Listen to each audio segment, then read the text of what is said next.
put that together, the Mother Nature Network. The URL is mnn.com. And now we get 8 to 9 million visits a month. That's phenomenal. Up to about 25 million page views a month. And our goal is to make environmentalism accessible to everyone, whatever the issue is. Is it recyclable batteries? Is it solar energy? Is it wind energy? Is it biomass? Is it what cities can do to lower their carbon footprint? Is it what schools can do to lower their carbon footprint? So we have millions and millions of pages now on this subject matter that we put together.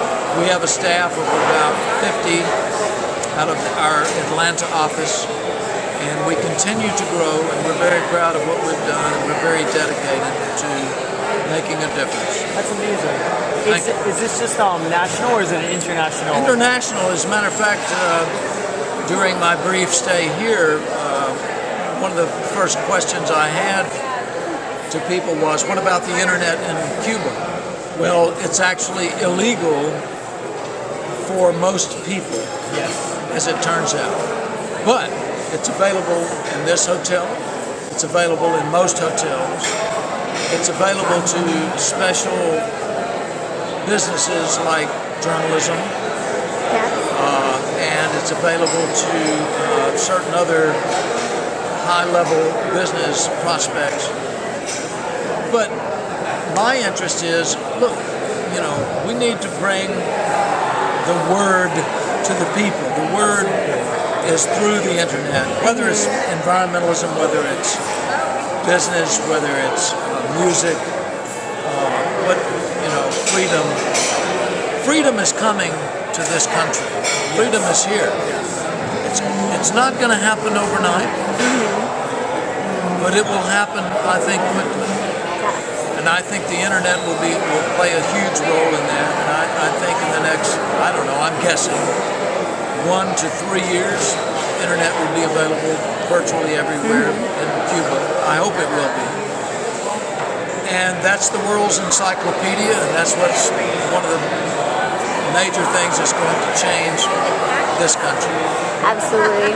So can you tell us a bit more about kind of your double life, how you went from music producer of the Rolling Stones to being environmental? And I like to say it's all my wife's fault. My wife is with me. We've been married 42 years. My wife's family have been farmers for generations. So when we got married, I married into a family that was already dedicated to the land. Okay. To be good stewards of the land. Well, that rubbed off on me. And then in 1981, her grandmother passed away and left her about 1,000 acres of land. That became our responsibility to do the right thing by this land. It's family land.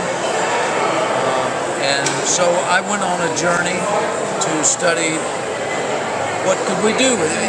I studied row cropping, cattle farming, pecan trees, peach trees. We're in Georgia here, okay? Peach trees, pecan trees, other fruits. I studied the possibility of nursery stock, plants that would be used for landscaping and so forth.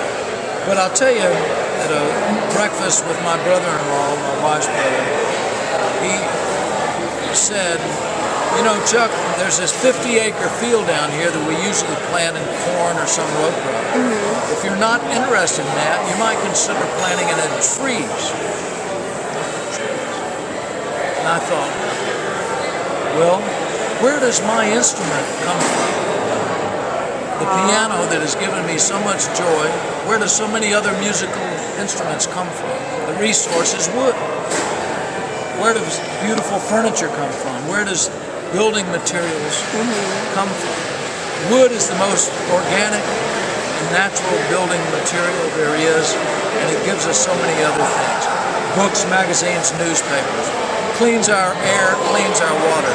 So I became fascinated with forestry, and I started studying forestry, and I took a correspondence course while I was touring on forestry. How did you manage to do that while you were touring? You know, I did my homework in the back of the bus. I did it in the backstage. were a real I did it in student. hotels when I grew.